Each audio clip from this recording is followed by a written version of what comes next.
¿Qué tal, quilomberos? Bienvenidos a un quilombo más. 1 de octubre del 2020.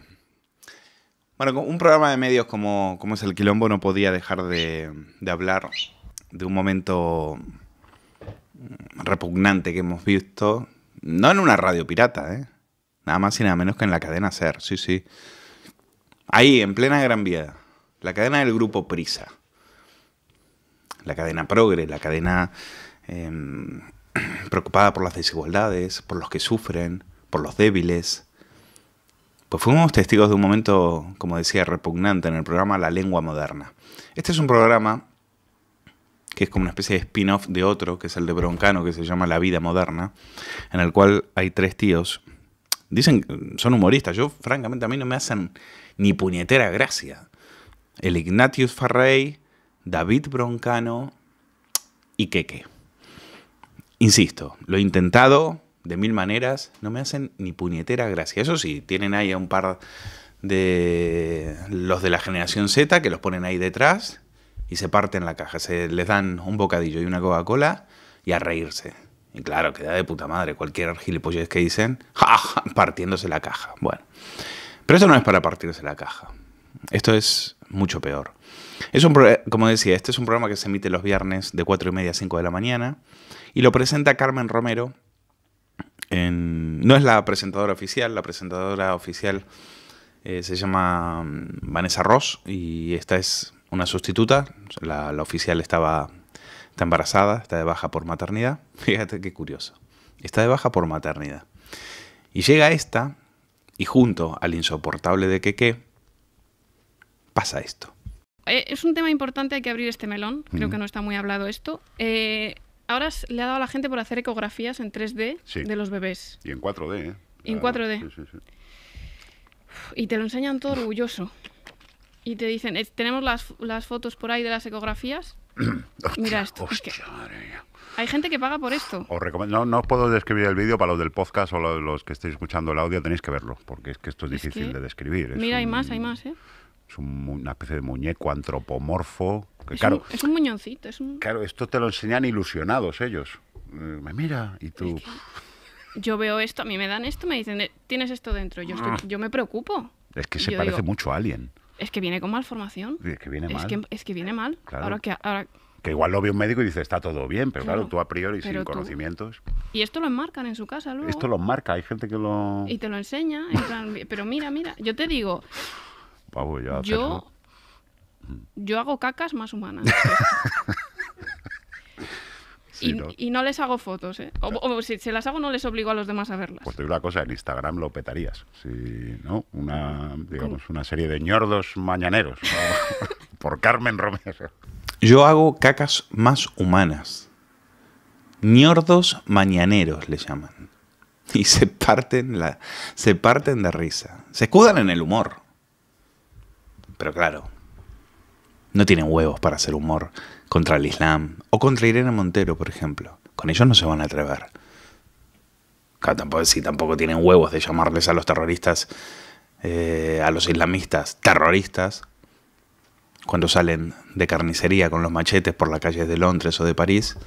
Imagínate que se van a atrever con esto. Eso sí, después se ponen el hashtag Je suis Charlie, Je suis Charlie. ¿Qué vais a hacer? Je suis Charlie. Sois unos cobardes. Pero sobre todo, lo peor de todo es que vais por ahí con vuestra progresía de salón, vuestra progresía de papel cullé, haciendo discursos como estos en favor del aborto. Y eso lo hacéis, decís que es humor, para cubriros. Y dicen, no, es que es humor. No es humor. Eso no es humor. Yo no sé si es un delito, no es un delito, porque francamente en este país han puesto tantos delitos sobre el odio, el sentimiento religioso, y como después en las sentencias los jueces no lo hacen cumplir, pues yo no sé si es delito o no, ni voy a entrar. Pero por suerte tengo este micrófono para denunciarles. Y lo que quiero denunciar no solamente es esto, que ellos, bueno, yo defiendo la libertad de expresión. Aunque me resulta repugnante, yo la defiendo. Porque los retrata. porque los deja retratados, sale a aflorar toda la miseria humana que tienen esta gentuza que va por ahí, después dando lecciones de moralidad. Pero están muy preocupados por los barrios pobres de Madrid. Preocupadísimos. La maleza Isabel Díaz Ayuso. Y ahí vendrán las bromitas, ¿no? Y si alguien se burla de los discapacitados, eso es terrible. Siempre y cuando sea de la derecha, claro. Porque cuando ellos se burlan de los discapacitados, ellos tienen bulo, ellos se pueden partir el culo. No pasa absolutamente nada, ¿o no? Resulta que Echenique ya no es... Tranquilo, tranquilo. Dale arándanos. Toma, arándanos. Echenique ya no es diputado de Podemos en el Parlamento de Aragón, porque se va a dedicar más un poco pues, a lo que es ahora en Podemos. A las carreras. Más a la ciencia ficción. Se va a dedicar espacial. Más, como se decía del PSOE antiguamente, al aparato. Que en su caso... No, es que se va a ocupar más del partido, de los rollos de... Sí, pero Nacho, lo bueno viene ahora.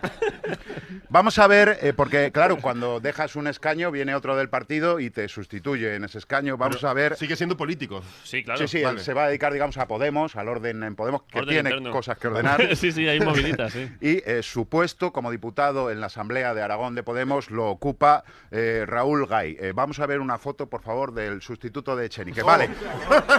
Ya está. No puede ser. Ya está. Pasamos a otra... Ya está. No puede ser. Ya está. Pero esto es verdad. No por favor. Totalmente verdad. Tranquilo, no. No. Cambia de tema. ¡Conoce! Cambia de tema. Yo lo sabía. Cambia de tema. Yo lo sabía. Que esto era arriesgado. Cambia de tema, por favor. Hay que insistir en una cosa. Me va a enquistar esta mierda. Pero describe la foto, por favor. Hay que insistir en que esto es absolutamente real. Sí, o sea, no es que hayamos hecho un chiste ahora. En la foto sale Echenique y el nuevo diputado es un señor, es que no sé exactamente la dolencia yo tampoco. que es de la que está quejado. Vamos a describirlo. Tiene las manos muy juntas. Sí. No sé, el efecto Hastings, no sé cómo se llama. Sí. Es Tiene una minusvalía física muy notable. Minusvalía no se puede decir. Una discapacidad. Es un A superhéroe. Disfuncional muerto, disfuncional puesto. Bueno, digamos que eso es... ¿Con qué podemos superar esto? Hay que fracasar mejor. Bien. Joder. Echenique, ya no hacen chistes sobre ti. Necesitamos a alguien más disfuncional. Para seguir manteniendo la atención, como en los medios de comunicación. Como saquen otro, ya son la Patrulla X. Joder, la actualización del firmware, la nueva beta va mal, se atranca. Sí. Bien, hasta aquí esta microsección. Pero no solo es la cadena SER. Son también los programas del duopolio. Vamos a hablar de uno en especial al cual le tenemos muchísimo cariño y es el Todo es Mentira de Risto Mejide. Dicen que hacen humor. Para ellos burlarse de un discapacitado o burlarse, por ejemplo, de los enfermos con parálisis cerebral, todo porque el hospital se llama Infanta Elena, queda muy bien. Queda de puta madre. Voy por una carretera en pleno verano, me bajo, me hago un selfie y ahí estoy, partiéndome la caja. Eso sí, cuando nosotros nos metíamos con la copresentadora, con Marta Flitsch, porque iba de antifranquista después de haber ocultado que había salido 2 años con el nieto de Franco que le puso piso y coche, ahí se ponía a llorar y decía: Marta Flitsch, tú eres un ejemplo para mi hija. Pero eres muy valiente para burlarte de la Infanta Elena, porque sabes que la Infanta Elena no se va a salir a defender. Entonces tenemos que salir a defender desde estos micrófonos. No tanto defender a la Infanta Elena, que también, a quien no tenemos el gusto de conocer, pero sobre todo señalarte a ti por tener la indecencia de reírte de unos niños con parálisis cerebral. He tenido que parar el coche, o sea...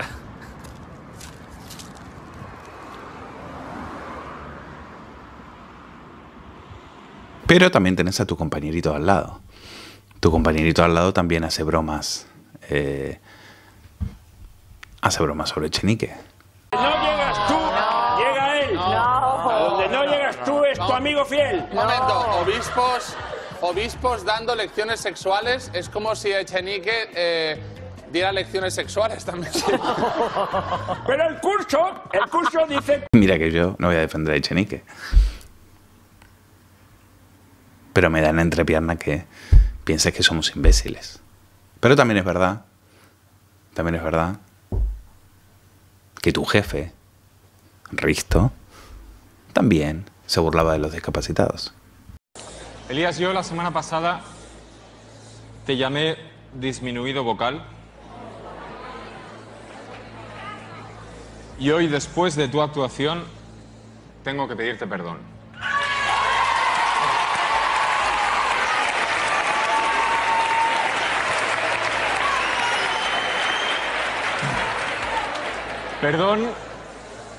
Perdón por lo de vocal. Se pueden burlar de todos. El Ignatius Farrey se burlaba de Ortega Smith porque tenía coronavirus. Si se hubiera... le llamaba virus inteligente, con lo cual entiendo que Ignatius Farrey... Por cierto, todos estos trabajan para Movistar. ¿Tenéis algo que decir sobre esto? ¿Sobre que vuestra compañía tenga un canal en el cual le deis trabajo? Es que David Broncano es la estrella del Canal 0 de Movistar. Tiene más audiencia que Buenafuente. Eso sí, si alguien se burla de los discapacitados y huele a fascista y huele a derecha, ahí se vamos a ir a por todas. Si ese se llama Arcadia Espada, y el programa es Chester, el de 4, el de Risto Mejide, él sí se puede burlar de los discapacitados. Pero Arcadia Espada no, claro. ¿Sabes qué te digo? Sí. Que el que va a acabar esta entrevista soy yo. Muy bien, vámonos. Entonces, hala, cuídate. Hasta luego. Este es el momento en el que Risto Mejide da por finalizada la entrevista al periodista Arcadia Espada. Una decisión consecuencia de esto. Risto lee un párrafo de uno de los artículos de opinión que Arcadia escribe en El Mundo, titulado Un crimen para la humanidad. Se trata de una columna donde el periodista denuncia una falta de responsabilidad, a su entender, de padres que deciden traer al mundo hijos con síndrome de Down. Hay personas que consideran que si alguien les detecta un niño enfermo, tienen todo el derecho a seguir adelante con el niño enfermo. ¿Vale? A mí eso me parece una inmoralidad y una aberración. Para rebatir estos argumentos, Arcadi, un padre cuenta su experiencia, y es entonces cuando la tensión aumenta en el plató. Supongo que podré contestar con la misma longitud y sin ningún tipo de interrupción respecto a lo que este señor acaba de decir, ¿no? Porque la situación... Mira, Arcadi, sí, este señor si le tratas con respeto, si le tratas con respeto. No, perdón, me ofende profundamente y es más...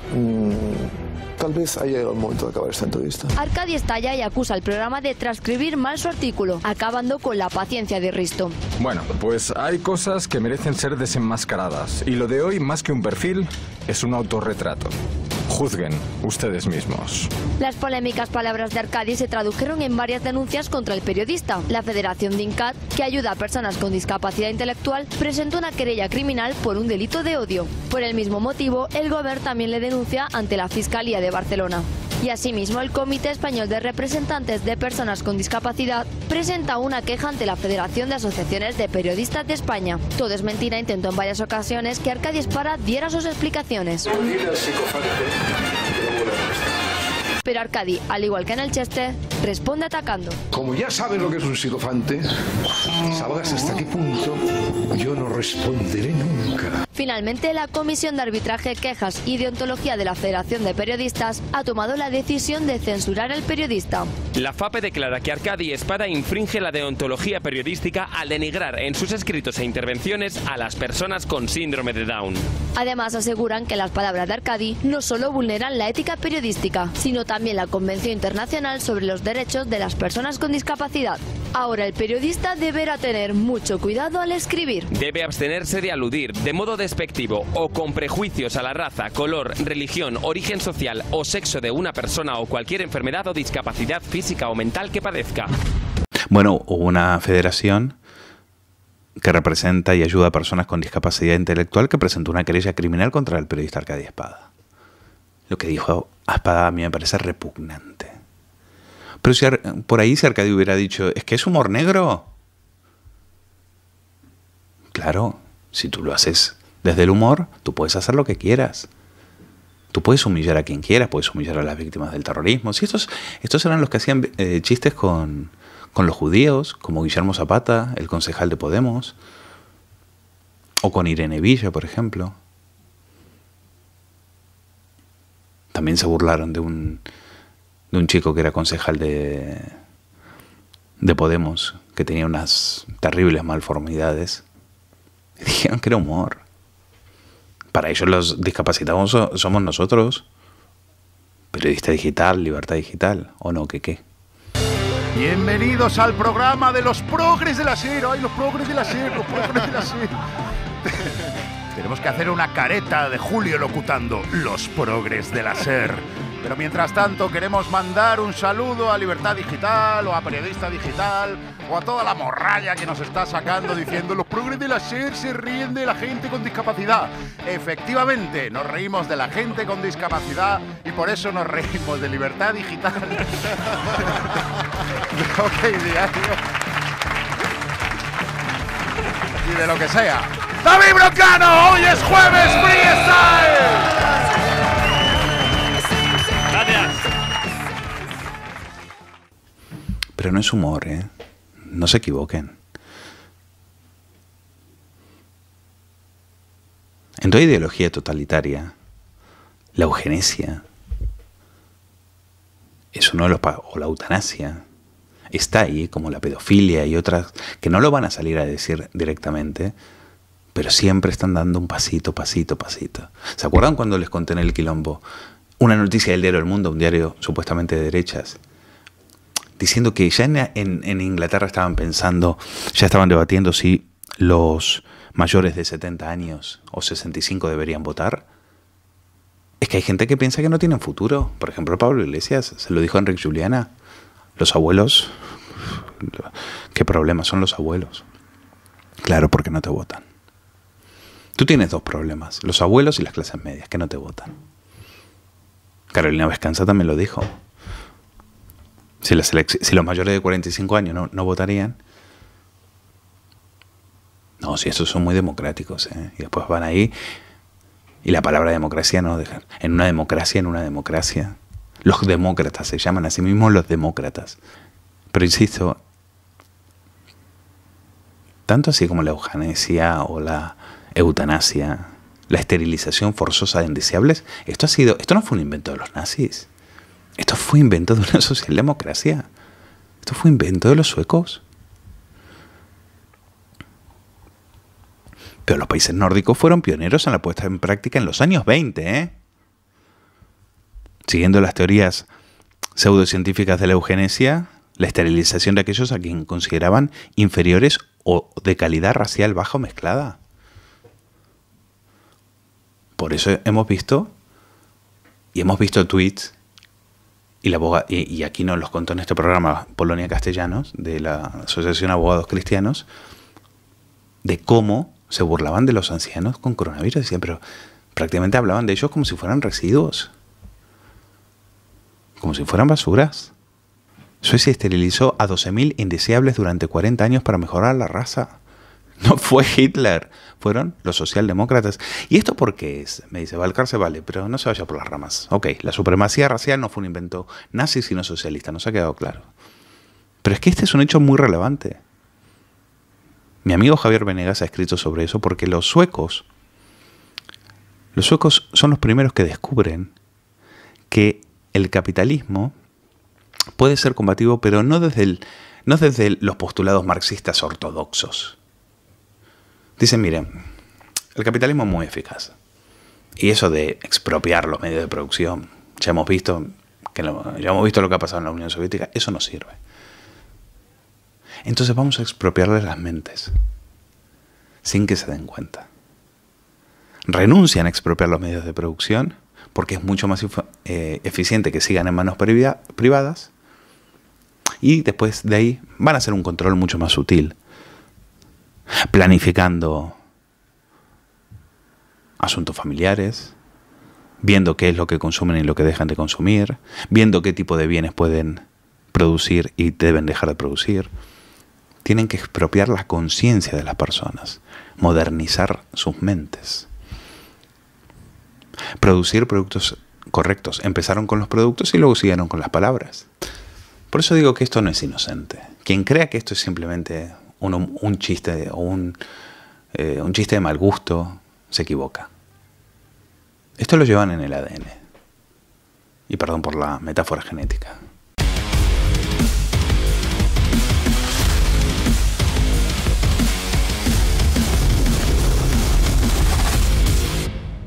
Sabéis, el 29 de septiembre Vox registró su moción de censura contra el gobierno de Pedro Sánchez y ha presentado como candidato a la presidencia a su líder Santiago Abascal.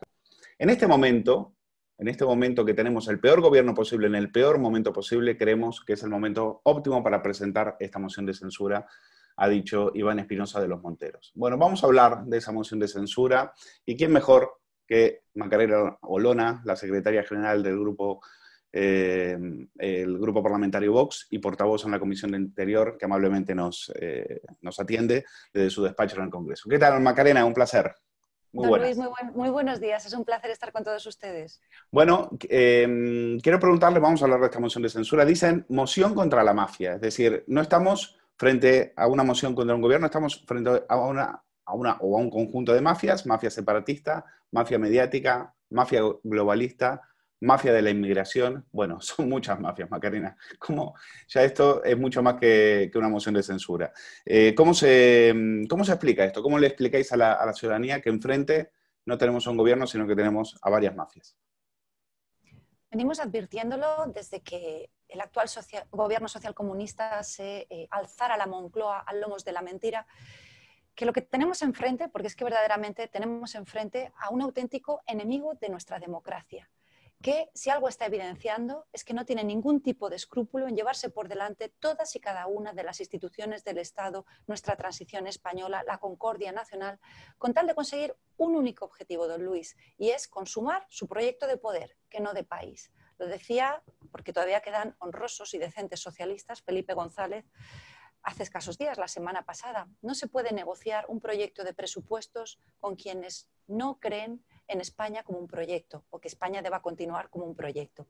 Y eso es lo que tenemos con una persona sin escrúpulos, el señor Sánchez, que se ha erigido en presidente del Gobierno de España a lomos de la mentira, transgrediendo todas y cada una de las líneas rojas que prometió durante la campaña electoral y mucho antes. Hemos recogido en esa extensa moción de censura. Yo, don Luis, quiero hacer un apunte anecdótico. Como usted bien sabe, en la historia de nuestra democracia, desde que se aprobara la Constitución Española de 1978, se han registrado hasta la fecha 4 mociones de censura. La más extensa ha tenido 5 folios. La moción de censura que ha registrado el Grupo Parlamentario Vox tiene una extensión de 34 folios. Y lo hemos hecho de manera intencionada, intentando ser concisos, pero realmente había mucho que relatar. Y como le digo, lo hemos hecho de manera intencionada porque consideramos que frente al gobierno del bulo, que a lo único que se ha estado dedicando es no a salvar vidas, no a reconocer a nuestros muertos. Recordemos que tenemos actualmente un exceso de mortalidad de 56.000 fallecidos y que únicamente se reconocen 30.000 víctimas oficiales del coronavirus por este gobierno socialcomunista. Esto es, tenemos más de 25.000 fallecidos a los que se les está negando la condición de víctimas oficiales por causa del coronavirus. Pues frente a esta maquinaria de propaganda, en una técnica clásica del comunismo, lo que Vox ha hecho en esta moción de censura es relatar lo que los españoles estamos viviendo desde que este gobierno socialcomunista se alzara a la Moncloa y que de manera muy clara, don Luis, relata todos y cada uno de los motivos que consideramos se atesoran por parte de este gobierno y que supone que ningún otro gobierno en democracia ha acumulado tantos motivos como este para merecer que su responsabilidad política sea exigida a través de una moción de censura, porque esa es la finalidad constitucional que nuestro texto fundamental prevé para este instrumento legal. Bueno, me gustaría repasar con usted algunos titulares que han salido en la prensa y, por supuesto, cada uno ve la moción de censura según los barrios, ¿no? Mire, este es un titular del diario El Mundo. El PP teme una pinza de Vox y el gobierno contra Pablo Casado en la moción de censura. ¿Hay pinza aquí? ¿Hay pinza contra Pablo Casado? ¿Por qué hay tanto? y me consta que hay temor o hay dudas sobre cómo le puede afectar esto a Pablo Casado. ¿Pensaron ustedes ¿Es una moción de censura contra Pablo Casado, como dicen algunos? Don Luis, lo dicen algunos y propiamente el secretario general del Partido Popular lo dijo a finales de julio sin ni siquiera permitir que nuestro presidente Abascal interviniese en el turno de réplica durante la sesión parlamentaria en la que anunció que en el mes de septiembre, tal y como hemos cumplido, Vox registraría una moción de censura. Y ese es el relato oficial que se ha extendido entre los medios de comunicación, el duopolio informativo, salvo honrosas excepciones, tanto de los tradicionalmente vinculados con la derecha como los abiertamente vinculados con la izquierda, que es lo que están mostrando, pero día tras día es un desprecio absoluto hacia la verdad. Antes le hablaba del gobierno del bulo, que nos ha mentido sistemáticamente, y es uno de los motivos, el primer motivo en el que encuadramos esta moción de censura, pero es que ya el propio medio de comunicación, el diario El País, publicaba hace unas semanas que efectivamente se impuso una censura por parte de este gobierno para no publicar imágenes de la tragedia que estaba viviendo España y singularmente para esconder los muertos, algo que Vox denunció y que tengo que recordar, don Luis, que nos ha costado en este ejercicio de matonismo político que está practicando el Partido Socialista y Unidas Podemos, 2 amenazas en los tribunales que se materializaron en 2 querellas que se acaban de desestimar, una contra mí personalmente por denunciar la tragedia que estaban viviendo nuestros ancianos en las residencias bajo el mando directo del señor vicepresidente segundo, el señor Pablo Iglesias, y otra hacia nuestra formación política, hacia Vox, por denunciar que se estuvieran escondiendo los muertos, algo que negaron haciendo pues, un símil y llenando de ataúdes la Gran Vía. Se han archivado esas 2 querellas porque, como dije personalmente, era evidente que no había ningún indicio de criminalidad en nuestras actuaciones. Simple libertad de expresión, don Luis, que siempre mantendremos alta y voz esta denuncia que formulamos. Y en esas nos encontramos, don Luis. No es una moción contra el señor Casado, ni muchísimo menos. Lo hemos dicho por activa y por pasiva desde el mismo instante en que salió el señor Teodoro García Egea a decir todo lo contrario. No es una moción contra el Partido Popular. El presidente Abascal en el mes de julio ya advirtió que debía ser el Partido Popular quien diese un paso al frente, porque los españoles no aguantan más, don Luis. Esta moción está pensada únicamente por y para los españoles. Pero usted comprenderá que nosotros, si la que se supone primera fuerza de oposición no da un paso al frente, no vamos a quedarnos en una política de brazos caídos y de abstención como la que están practicando, pues, en ejemplos muy recientes, cuando se traen a debate, en este intento de quebrantar la ruptura nacional, el retirar las condecoraciones otorgadas durante el gobierno, el régimen del general Franco. Frente a esa política de abstención, nosotros hacemos una política de defensa de los españoles y de la concordia nacional. A partir de aquí le puedo poner un ejemplo muy claro, don Luis, si me lo permite, que hemos vivido esta misma mañana. Acabo de salir del pleno, ahora estamos celebrando esta entrevista y hoy se ha llevado a votación en el pleno la petición conjunta de Unidas Podemos y del Partido Socialista de crear en este Congreso de los Diputados una comisión de investigación en relación con la conocida como Operación Kitchen, una presunta supuesta trama parapolicial que está investigando la Audiencia Nacional y por cuya virtud se habrían utilizado fondos reservados presuntamente, al igual que nuestras fuerzas policiales, para investigar pues actuaciones al margen de las que legítimamente se pueden investigar, presuntamente relacionadas con la financiación ilegal del Partido Popular. Vox ha subido a la tribuna para denunciar que esta comisión de investigación no tiene más finalidad que erosionar al Partido Popular y que la presentan 2 partidos políticos que no tienen legitimidad ni autoridad moral alguna, porque la lucha contra la corrupción han demostrado por activa y por pasiva que les importa muy poco. El ejemplo más reciente lo tenemos cuando hace 2 semanas el Partido Socialista bloqueó la comisión de investigación que el Partido Popular había solicitado sobre la presunta financiación ilegal de Unidas Podemos. Entiéndame, don Luis, Vox demuestra día a día, y aunque los medios de comunicación no lo publiquen, los españoles cada vez lo tienen más claro, que nuestras actuaciones no están regidas por un interés electoralista ni partidista, por sacar votos, por intentar machacar a compañeros en el lado derecho o al adversario político. Nuestro lugar se sitúa siempre al lado de los españoles y quien esté al lado de los españoles estará a nuestro lado. Quien no lo esté, pues evidentemente estará enfrente. Macarena, ¿qué lectura haríais si el Partido Popular finalmente vota que no? Se opone a la moción de censura. ¿Diríais que son también responsables o corresponsables de la ruina y la muerte que trajo nefasta gestión de la pandemia por parte del gobierno de Sánchez? Para mí, don Luis, le puedo asegurar que si finalmente la posición del Partido Popular es no solamente votar en contra, sino inclusive abstenerse, se habrá consumado una traición más a los españoles. Y ya no le hablo simplemente del electorado de la derecha, a los españoles, que es a quienes está llevando por delante este gobierno socialcomunista. En el peor momento posible tenemos el peor gobierno posible, como ha reproducido las palabras de nuestro portavoz, de Iván Espinosa de los Monteros, porque lo tenemos clarísimo. Lo tenemos nosotros clarísimo y lo tiene clarísimo en la calle, don Luis. Nosotros no hemos descansado este verano, a diferencia del señor Sánchez, que ha tenido unas lujosas vacaciones mucho más largas que las que disfrutó el año pasado, cuando estuvo dedicando parte de su tiempo estival a intentar lograr los apoyos necesarios para evitar la repetición de los comicios, algo que finalmente no pudo evitar. Y no hemos descansado porque ¿sabe lo que hemos estado haciendo? Bueno, yo, además de redactar la moción de censura, todos y cada uno de nuestros diputados nacionales, resto de cargos con responsabilidad en el partido, hemos estado pisando las calles de cada una de nuestras provincias, en mi caso Granada, para conocer cuáles son las necesidades reales de los españoles. Y le puedo asegurar que frente a los abucheos que hemos visto todos públicamente que han recibido los escasos ministros o inclusive el presidente del gobierno, en las escasas ocasiones en que se les ha visto en actos públicos, en las calles, hemos recibido muchísimo amor, don Luis, muchísima comprensión, excepto, por supuesto, cuando estuvimos en las elecciones generales, en las elecciones autonómicas, perdón, en Galicia y País Vasco, donde esos que se llaman antifascistas, pero que realmente son los antisistema, a los mismos que hemos visto la semana pasada, pateando a nuestros agentes de la UIP cuando defendían la libertad de la Asamblea de Madrid, y que ayer reprocha al secretario de Estado de Seguridad en la comparecencia que tuvo lugar aquí en el Congreso de los Diputados, salimos a las 10:30 de la noche, le reproché que había mentido en esta Cámara.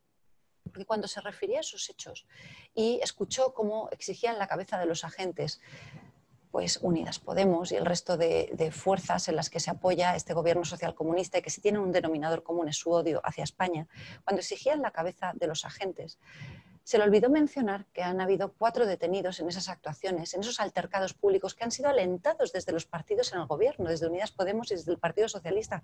Quiero recordarlo. Se le olvidó mencionar que han habido 4 detenciones y que los 4 casos, en los informes policiales a los que yo he tenido acceso, don Luis, se hace constar que son personas vinculadas con grupos de extrema izquierda. Estamos viendo cómo nuevamente el gobierno socialcomunista y los partidos que lo sustentan anteponen su agenda política a los intereses de España. Y en este caso concreto al que me estoy refiriendo, don Luis, el objetivo es derrocar a la presidenta de la Comunidad de Madrid y por ende al Partido Popular. ¿Y sabe cuál ha sido nuestra respuesta pública, mi respuesta pública? Coloquen mi nombre en esa diana que han puesto sobre el pecho de la presidenta de la Comunidad de Madrid. Y no porque cierre filas en torno a ella, sino porque cierro filas en torno al pueblo de Madrid. Isabel Díaz Ayuso es el objetivo. Y para eso, si se tienen que llevar por delante a la capital de España, tenemos muy claro, porque lo estamos viendo y lo acabamos de ver en esas manifestaciones públicas con altercados públicos que han alentado, no les va a doler en prendas confinarnos, cerrarnos, destruir nuestra economía y volver a inducir en coma a la capital de España. Recordemos, don Luis, porque es muy importante tener memoria histórica y de la más reciente. Lo que pasa es que con la novedad de acontecimientos que se suceden cada vez es más difícil, y se lo digo yo que me costó un esfuerzo extraordinario recopilar en esa moción de censura todos y cada uno de los motivos, porque son múltiples que nos llevan a presentarla. Recordemos que la Comunidad de Madrid no pasó a la fase 1 porque, según dijo el ministro, por activa y por pasiva, y en esta Cámara a preguntas mías en una sesión de control, el supuesto comité de expertos desaconsejaba que pasase a la fase 1. Hoy conocemos que ese comité de expertos era otra mentira de este gobierno socialcomunista y que no existió, y que, tal y como denuncié personalmente en esta Cámara, sí precisamente se estaban imponiendo unas medidas a la Comunidad de Madrid que ni muchísimo menos eran las que se estaban adoptando en el País Vasco, donde se les dio barra libre porque necesitaban el apoyo del PNV para sacar adelante la prórroga del estado de alarma, era por criterios políticos que no sanitarios, y hoy lo estamos viviendo de nuevo. La última también tiene que ver con el relato que se está haciendo en algunos medios con respecto a esta moción de censura, y me gustaría también que le responda a los que dicen que, por ejemplo, como Jorge Bustos, que esta moción de censura, Vox acude siempre al rescate de Sánchez. También hemos escuchado, hablaba usted del duopolio, pues un tertuliano de Telecinco, Javi Gómez. Esta es la moción de censura de Iván Redondo, diciendo que están muy cómodos, parece, en el Partido Socialista con esta moción de censura, y que esta moción de censura les fortalecería. ¿Qué les responden a ellos? Don Luis, es muy importante para contextualizar adecuadamente las opiniones, las manifestaciones de opinión, contextualizar, repito, adecuadamente al personaje que las emite. Si usted me habla del señor Jorge Bustos, hay que hacer una adecuada contextualización y simplemente hace falta ver sus redes sociales, específicamente su Twitter, para ver que el tuit que tiene fijado como cabecera es un tuit antiguo, quiero recordar que es del año 2016, criticando abiertamente la existencia de nuestra formación política, de Vox. Con esto ya le diría mucho de las manifestaciones que puede hacer. Pero es que además es uno de los grandes activistas y partidarios, claramente vinculado a una formación como Ciudadanos, que niega la utilidad de Vox y que ahonda en esa tesis incierta, falsa, que supone que la irrupción de Vox ha fragmentado a la derecha y ha fortalecido a la izquierda. O sea, esto se lo digo con mucha anterioridad al registro de la moción de Vox. Frente a ello, yo recordaría que gracias a Vox hemos sacado 40 años de tiranía roja en Andalucía y que gracias a Vox hemos recuperado el Ayuntamiento de Madrid y que gracias a Vox están gobernando formaciones de derechas, aunque yo hoy por hoy y en ningún caso había incluido con anterioridad a Ciudadanos, como puede ser en la región de Murcia o en la misma Comunidad de Madrid. Que con estos antecedentes y este contexto, don Luis, el señor Jorge Bustos, jefe de opinión de un diario al que considero tanto como El Mundo, diga que esta moción de censura lo que pretende hacer es fortalecer al señor Sánchez, pues entenderá que queda completamente desacreditado con esos antecedentes. Pero es que añado, a mayor abundamiento, fortalecer a Sánchez es negociar con Sánchez la renovación del Consejo General del Poder Judicial, porque lo que va a hacer es consumar el asalto al Poder Judicial, el siguiente objetivo que tienen fijado para conseguir el cambio de régimen, que verdaderamente es su objetivo, como tuve oportunidad de denunciar en este Congreso de los Diputados. Fortalecer a Sánchez y perpetuarle en el poder es apoyar sus presupuestos generales del Estado. Y quiero recordar que frente a la posición de Vox, que es de rotunda negativa a adoptar ningún tipo de actuación que pueda suponer que se mantenga en el poder el señor Sánchez, lo que ha hecho Vox es hacer uso del instrumento constitucional que permite derrocar un gobierno, la moción de censura. Y además con un objetivo muy concreto que ha dicho abiertamente nuestro presidente Abascal, devolver la voz al pueblo a través de las urnas.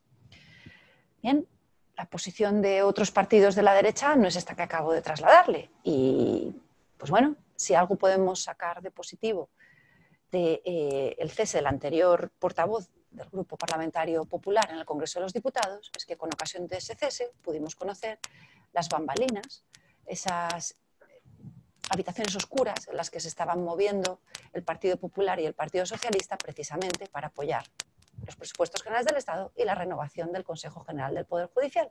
Y si en algo tengo que darle la razón a la señora Cayetana en las manifestaciones que vertió, es que en Vox consideramos esencial la batalla de la cultura, la batalla de las ideas. Y para dar esa batalla, don Luis, no se puede hacer una política de abstención o de brazos caídos, porque desde luego es mucho mejor salir con cicatrices de una batalla que perderla de antemano por tener miedo a darla. Solo la última muy rápida. Ayer escuchamos a Gabriel Rufián diciendo que Felipe VI era el diputado, que Vox tenía 52 diputados, pero en realidad tiene 53, porque uno está en la zarzuela, se refería a Felipe VI. No hemos escuchado una gran condena por parte del gobierno socialista. Le quiero preguntar, si Pedro Sánchez es prisionero de sus siniestros socios o es el que directamente, silenciosamente, señala el camino por donde hay que ir? No, está claro para mí que Pedro Sánchez, si de alguien es prisionero, es de sí mismo y de su falta de escrúpulos. Y entendiendo eso, podemos entender todo lo demás. Si no tiene ningún tipo de escrúpulo para transgredir, como decíamos anteriormente, don Luis, todas y cada una de las líneas rojas que había prometido públicamente que nunca atravesaría, transgrediría para alzarse en el poder, y hablamos de específicamente formar un gobierno de coalición con Unidas Podemos, que rechazó por activa y por pasiva que fuera a hacerlo. Recuerda, ¿no, don Luis? Nunca dormiría tranquilo con Podemos en la Moncloa. En la sexta. O igualmente, efectivamente, también dijo que nunca se apoyaría en las fuerzas políticas independentistas en la gobernabilidad de España. y hemos visto cómo tan solo 24 horas después, don Luis, de celebrarse los comicios de noviembre del año pasado, anunciaba el señor Sánchez ese gobierno de coalición, donde sí que doy un protagonismo absoluto al señor Iván Redondo, que a pesar de estar en la sombra, verdaderamente es el gran responsable de la situación trágica que está viviendo España. Y posteriormente vimos que, si bien en un primer momento el Partido Socialista intentaba mantener con algo de oscurantismo los acuerdos que iba alcanzando con EH Bildu, ya se han quitado por completo la careta, han perdido por completo la decencia y ya reconocen abiertamente con fotografías públicas que son sus socios, en los que se apoyan y que han cometido un crimen imperdonable para España porque les han sentado en la mesa de los demócratas, don Luis. Desde luego, no sé si EH Bildu conseguirá su propósito de lograr que el Gobierno Social Comunista derogue la reforma laboral que aprobó el Partido Popular en el año 2012, una derogación a la que Vox se opone porque se oponen todas y cada una de las organizaciones empresariales por la inestabilidad que traería a nuestro país en el peor momento posible. Pero lo que sí que puede decir ya EH Bildu es que ha conseguido su principal objetivo. De un lado, presos políticos, como ellos denominan, porque ya hasta el presidente Sánchez habla de presos vascos, y de otro lado, como le digo, que sean sentados en la mesa de los mayores, en la mesa de los demócratas. Y recordemos en este punto que de un total de 220 etarras, asesinos que cumplían penas de prisión en el año 2019, este indigno ministro del Interior ha otorgado privilegios penitenciarios, derogando por completo la política de dispersión penitenciaria, que no es venganza del Estado, es una política legal y legítima, como ha tenido oportunidad de pronunciarse hasta el Tribunal de Estrasburgo, que además es un instrumento esencial en la lucha contra el terrorismo de ETA, que no ha cesado porque tenemos más de 300 crímenes en la actualidad sin resolver. Pues de esos 220 etarras que cumplían penas de prisión en el año 2019, este indigno ministro ha otorgado privilegios penitenciarios a 95, don Luis. Pues sí, no lo olvidamos y se lo seguiremos recordando al ministro del Interior hasta que siga en el cargo o hasta que tenga la decencia de dimitir, que es lo que yo tendría que haber hecho. Macarena Olona, diputada de Vox, gracias por hacernos un hueco en esta agenda de mañana tan complicada. Gracias por estar con nosotros en Periodista Digital. Es un placer, don Luis. Muchísimas gracias. Un fuerte abrazo.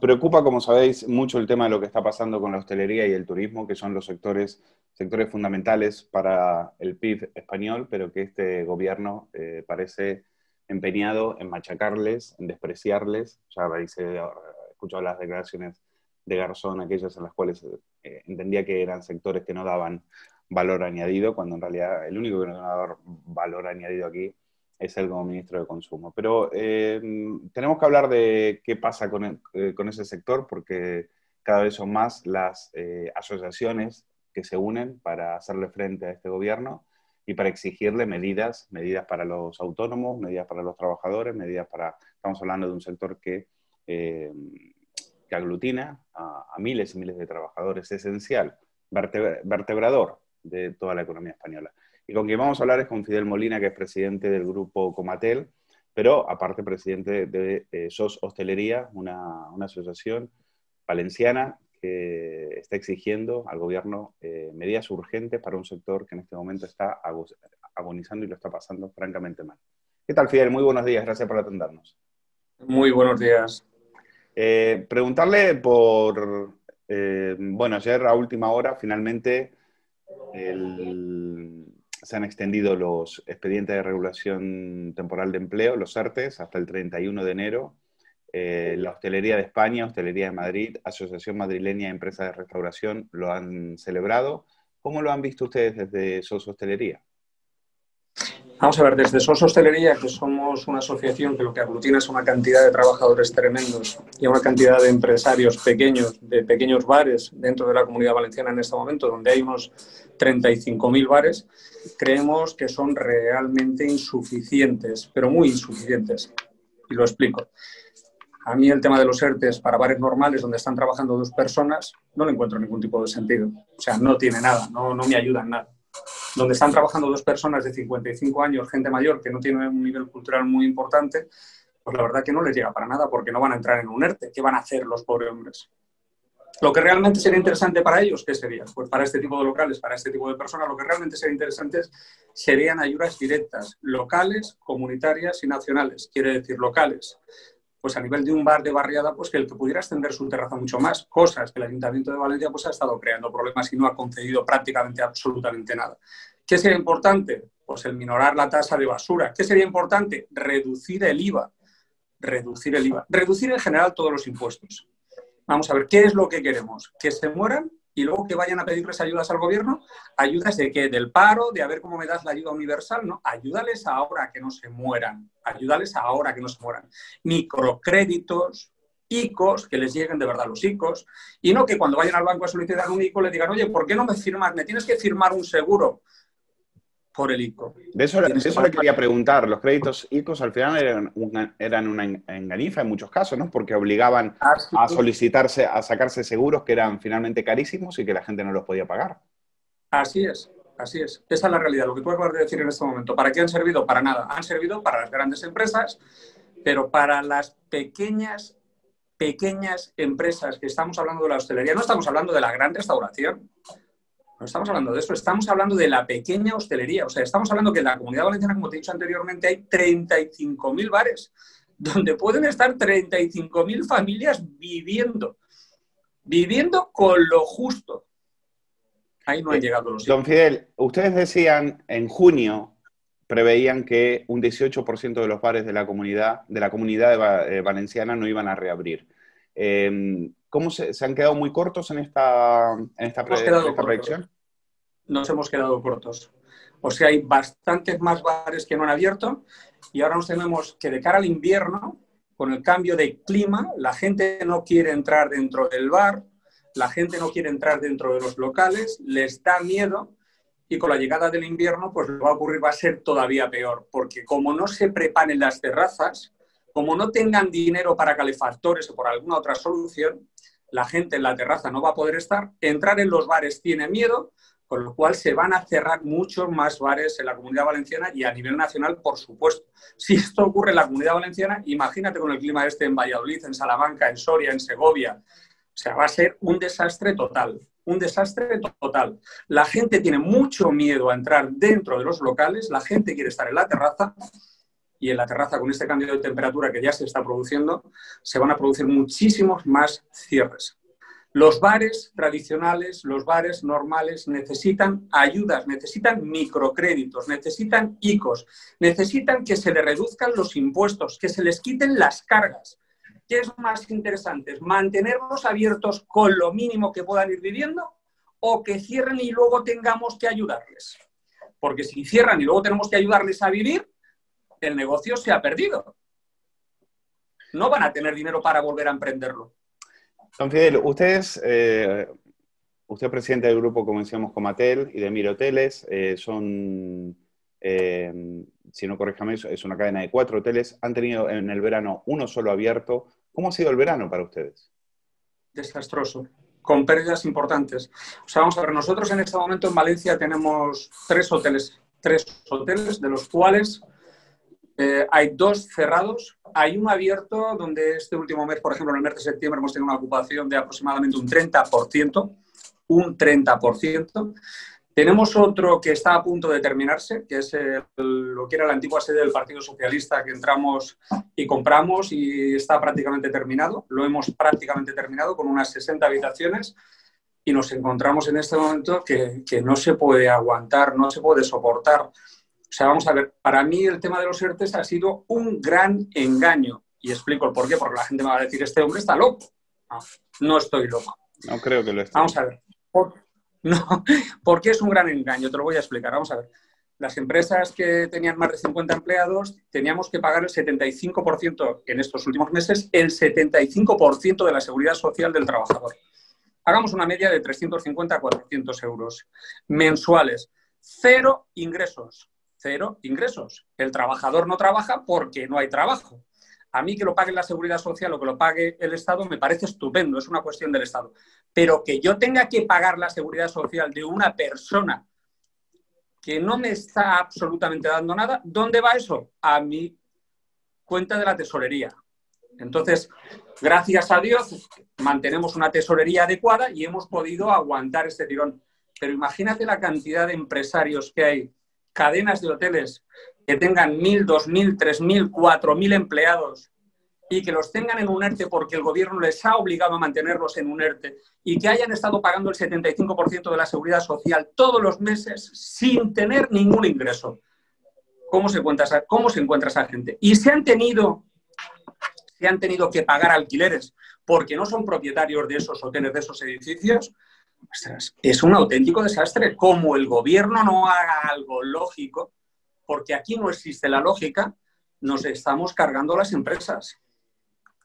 No hay un planeamiento, no hay una ordenación, no hay absolutamente nada. No sabemos hacia dónde vamos. Esto es como darle una patada a un balón y todos a correr detrás de ella. Le pregunto también por otro frente que tenéis abierto, que es el tema de la ley del juego. En este momento hay una ley que a ustedes como esta, que les aprobada por la Generalitat, y los efectos está teniendo unos efectos también gravosos, al igual que la pandemia. Explíquenos un poco en qué les ha afectado, por qué esta ley les ha castigado tanto. Pues te lo explico. Vamos a ver, nosotros, de lo que te estaba comentando anteriormente, normalmente las máquinas de juego se encuentran a nivel de hostelería, pues en bares. En los bares tradicionales es donde nos encontramos una o dos máquinas, dependiendo de la comunidad, lo que permite, ¿no? En la Comunidad Valenciana son 2 máquinas. ¿Qué nos ocurre? Vamos a ver. El 90 y tantos % de las personas que gestionan un bar son inquilinos. Quiere decir, no son propietarios del bar. O han pagado un traspaso y pagan un alquiler, o han llegado al acuerdo con el café, con la cerveza o con cualquier otro proveedor, le ha dado algo de dinero y ha podido arreglarse en una planta baja un bar. Normalmente en estos bares hay gente mayor, gente que bueno, pues ha venido, que se ha quedado sin trabajo y lo primero que se montaban era un bar. Era un bar. Se creen que todo el mundo puede gestionar un bar, todo el mundo hace un café, todo el mundo tiene una cerveza o todo el mundo hace un bocadillo. ¿Qué ocurre? Los ingresos son justos y permiten vivir. Y lo digo por experiencia porque nosotros, que provenimos de Ciudad Real, pues mis padres gestionaron un bar en su momento y así conocí Valencia, de camino a Palma de Mallorca a trabajar. Gestionamos un bar y vivíamos del bar, de lo que nos daba el bar. Pues eso está ocurriendo hoy en día. La gente vive, la familia vive de lo que da el bar. ¿Qué es lo que está ocurriendo con la ley de juego valenciana? Primero, ha sido una ley aprobada por el Botànic. Nos han mentido, no nos han querido escuchar. Hemos intentado hablar con Ximo Puig y hemos pedido una reunión. Nos ha engañado porque nos mandó una carta diciendo que nos iba a recibir el conseller de Hacienda y de eso hace ya 4 o 5 meses y no nos ha recibido. Y volviendo a la economía del bar, bueno, las máquinas permiten al dueño del bar gestionar aproximadamente mensualmente una media de 500, 600, 700 euros. 500, 600, 700 euros en un pueblo, en una ciudad como Valencia, en los alrededores, que es donde realmente se encuentran los bares tradicionales, donde están las máquinas, es posiblemente el alquiler que pagan. Si en este momento lo que quieran hacer con la ley de juego, que lo que querían hacer anteriormente en el antiguo borrador era quitar todas las máquinas de los bares, imagínate el problema que nos buscaban a un montón, a una gran cantidad de bares que están viviendo con lo justo. Si le quitas esta cantidad de dinero, es muy importante dentro de su cuenta. ¿Qué es lo que hacemos? Ahora lo que han hecho, después de empujar, es decir, oye, vamos a ver, vamos a mantener las máquinas de los bares, pero les vamos a poner un mando a distancia. Y ese mando a distancia lo va a tener la persona del bar. Y la persona del bar va a ser responsable de ese mando. Y va a tener una base de datos donde van a estar registrados todos los ludópatas que se hayan inscrito en un registro de la Generalitat. ¿Te imaginas tú que tú tengas conocimiento del problema que tiene tu vecino que está ahí al lado? O sea, ¿cómo es posible que cualquier persona pueda acceder a una base de datos donde estén registrados personas que tienen un problema? Es increíble, es una auténtica vergüenza. Por eso estamos hoy, entre otras causas, aquí en Madrid, hoy, ante el Defensor del Pueblo, para plantear esta queja. Y seguiremos planteando estas quejas en diferentes organismos internacionales también. Esa es la realidad que tenemos en este momento por parte del Botanic en la Comunidad Valenciana, aparte de más cosas que acarrea la ley de juego en la Comunidad Valenciana, donde en el sector del juego pueden haber, pues no sé, pues a lo mejor 15.000 personas trabajando directamente en él. En una situación de pandemia como estamos en este momento y con la pérdida de empleo que tenemos, que me expliquen a mí cómo lo hacemos esto. Ya no te digo de los 800 metros, los 850, los 500 tal, mientras están fomentando la ONCE.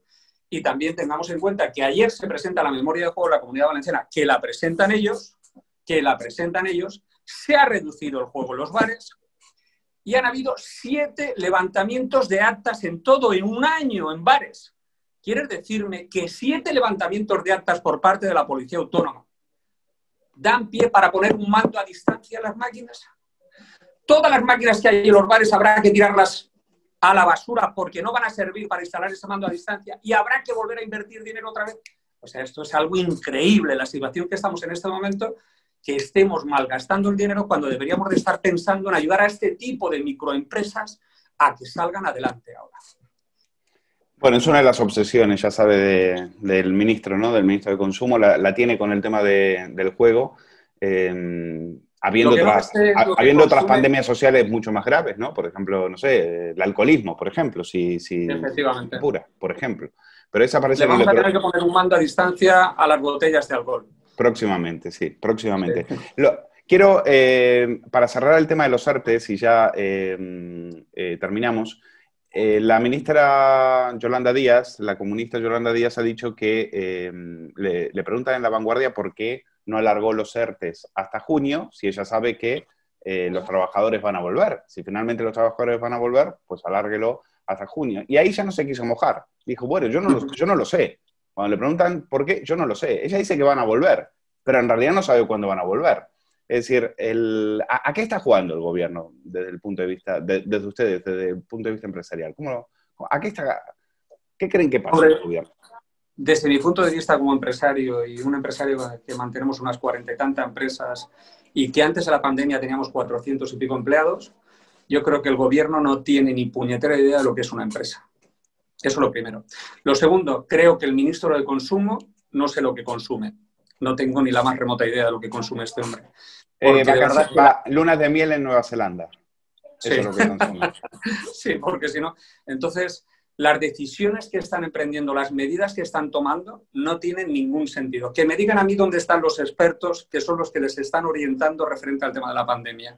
Cuando han salido no sé qué cantidad de expertos que han dicho, oye, vamos a ver, lo que aquí se necesita es hacer una auditoría clara por parte de expertos que no sean relacionados con ningún partido para saber qué es lo que ha ocurrido.